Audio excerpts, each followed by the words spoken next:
They're real excited. We, a couple weeks ago when it was decided that it was going to happen, we were lifting, we were working out about 6 in the morning, and we cut the workout a little short, and it was about 6:45, and we jogged over here and came out here to the track, and they didn't know what was going on. They thought we were kind of nuts, and I put them on the track, and I was standing with the field behind me. I said, well, Phil, this is the last time that you will have ever played on this field, because they're going to put a new field in, and they were so excited about things, because they came and asked me like every day, Coach Barr, are we going to get that, are we not? And Zach Burge is one of our tailbacks, and he'd ask me probably every day.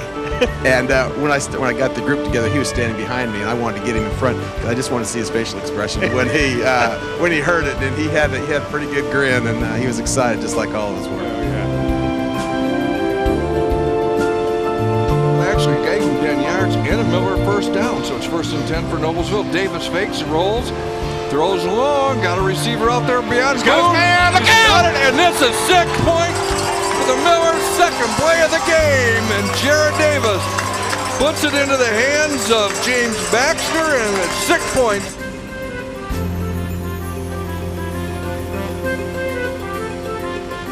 Whitman from the gun. Strong ball next to him, fakes it to Nick.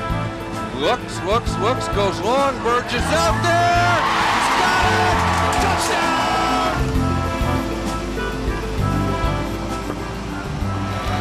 Pressure, nice job by Quinn stepping up over the middle. Redden, he's got it, and he's on the move. Wow, Redden,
with Gary Wood, who is the contractor for the new artificial turf at Swanson Field. And Gary, earlier we saw a lot of trucks and dozers hauling mass amounts of dirt out of here.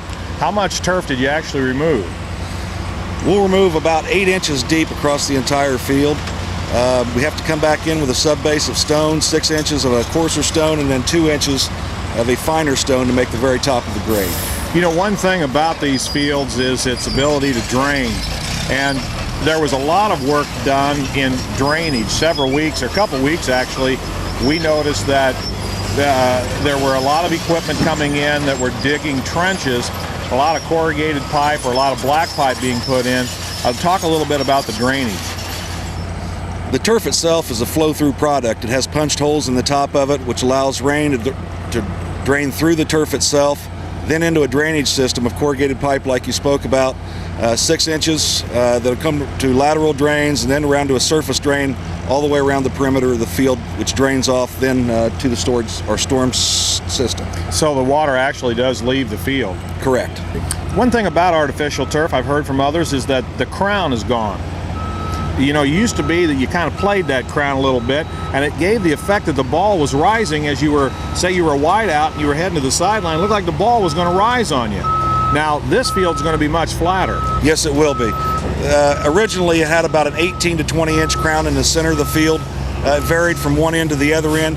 We're cutting it down to about a 6-inch crown from the side to the middle of the field itself. What do we expect as far as longevity in a project like this? How long should this field last? It ought to last 8 to 10 years. In this area, the hardest thing on the product, on the turf product, is sunlight. In the south, it's a little bit less. Here, we ought to get at least 10 years out of this field. Let's talk about the next step. Limestone is going down right now, and after that, you've indicated the smaller limestone will be placed on top of it. What's the next layer then? The next layer is the turf, which is actually the artificial green looking grass, right? That is correct. It'll have 6 inches of the larger stone 8s, and then we actually bring in 2 inches of what we call fines that are all compacted. Once those fines are down and they're laser leveled out to 0.06 tolerance to the center of the field, then we're ready to go with the turf. But the turf is a lot longer than what it appears when you play on it. You indicated that, well, what's the length of the strand on the field? 2 1/4 inches tall. And that's then put down with a pulverized rubber that's actually becomes the surface that the kids stand on, although they only see the grass, right? That is correct.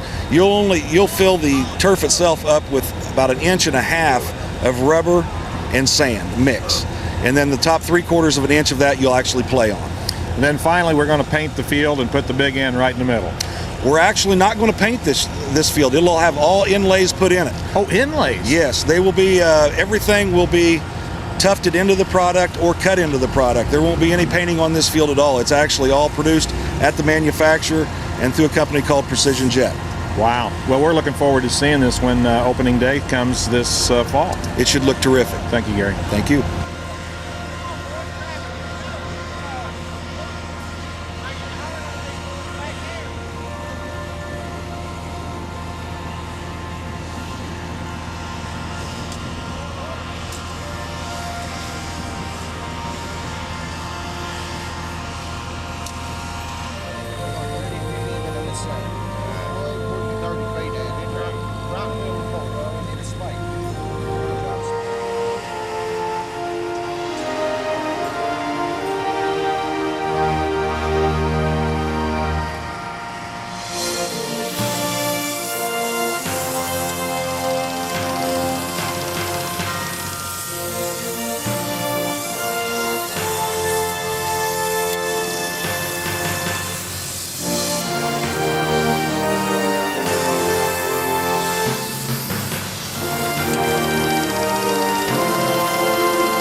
Steve Hurst is boys athletic director at Noblesville High School. And Steve, this project was funded in large part through private donations. Why was that decision made? Well, the initial cost of the project is something that's a little bit beyond the scope of our Noblesville School Corporation at this time because of all the budgetary cutbacks and school funding and at the state level and all those things. But we still have the need for the facility, so we decided to address it to go this direction where we got corporate sponsorship, private donations, as well as the school funding it. So it's kind of a partnership of all three groups. It went beyond our expectations how successful it was, because we had the major corporate donor. We have several corporations that have donated money, plus a great outpouring of support just from our fans and former players and people in our community that have donated money as well. That was the main reason that we wanted to do this. It was a project we felt that was really worthwhile. It's a great project that will enhance our entire community, not just our schools, and it's something that just is another jewel in the crown here in Noblesville of a quality facility. Your girls athletic director, Mark Wilkinson, did a lot of research, visited a lot of other facilities, and came back with a lot of very interesting information about maintenance costs. And when compared with conventional football field, and when you roll in the use of other people being able to get on there, from a cost maintenance standpoint, you come out way ahead.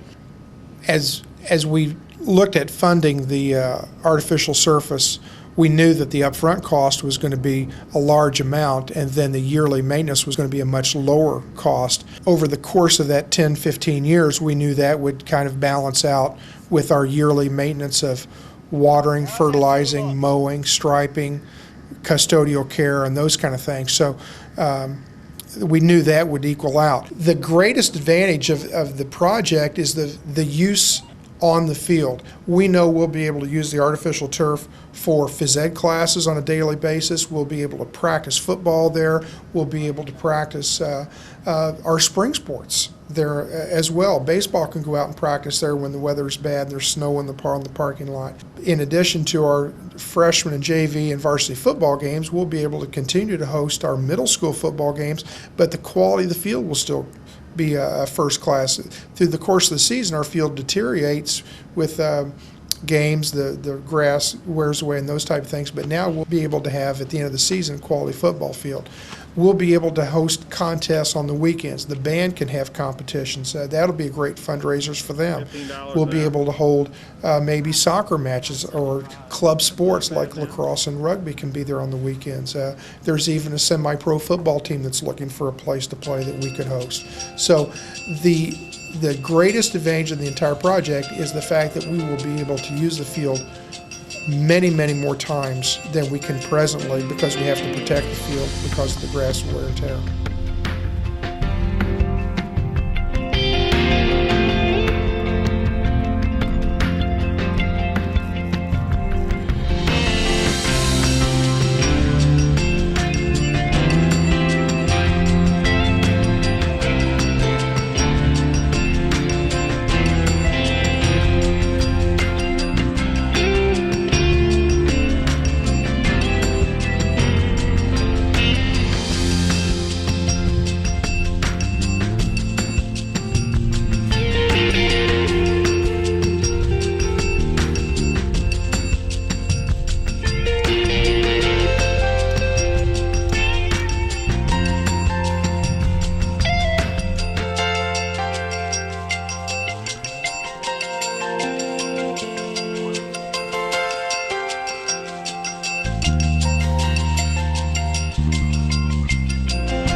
The total installation take here?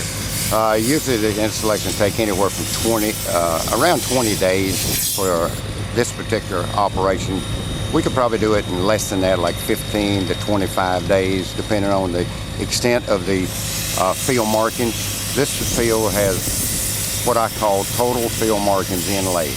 It's got all of the lines are sewn in, including the sidelines. All of the yard markers, numbers, center logo, and end zone lettering is inlaid. So basically, we glue all the inlays in, the logos, numbers, and so forth. and it's reinforced. We use a very strong urethane adhesive, weather resistant. Been using this type of adhesive probably for 30 years. I think most of the manufacturers warrant these fields for about 8 years. The life depends really on the environment and the usage.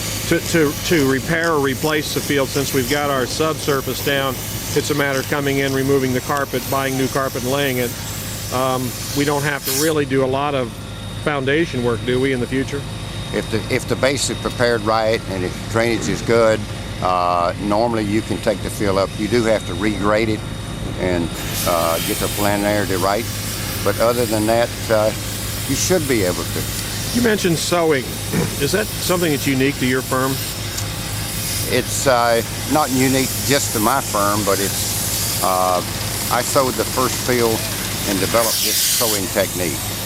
And since then, I've trained probably 10 different operators to sew the fields, and they were working for me over the years. I was working for another company, and we split up, and they're now working for most of the major manufacturers. So in the end, it becomes just one huge carpet. One huge carpet.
Back with Gary Wood of Game Day Turf, and we're in the final stretches of the installation here at Noblesville. And Gary, I noticed that today we're spreading a combination of rubber and sand.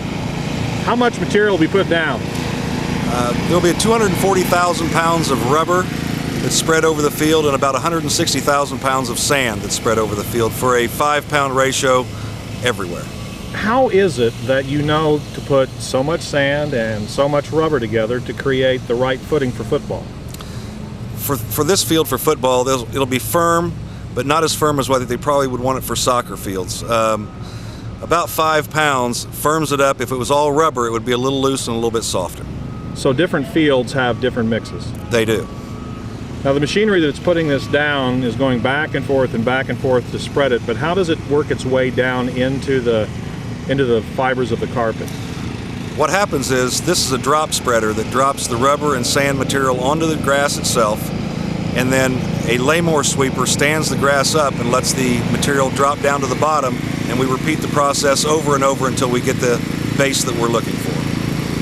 From an ongoing maintenance standpoint, what does the school have to do? What equipment do they need to maintain this? There's one piece of equipment after we leave that they'll need. It's called a greens groomer.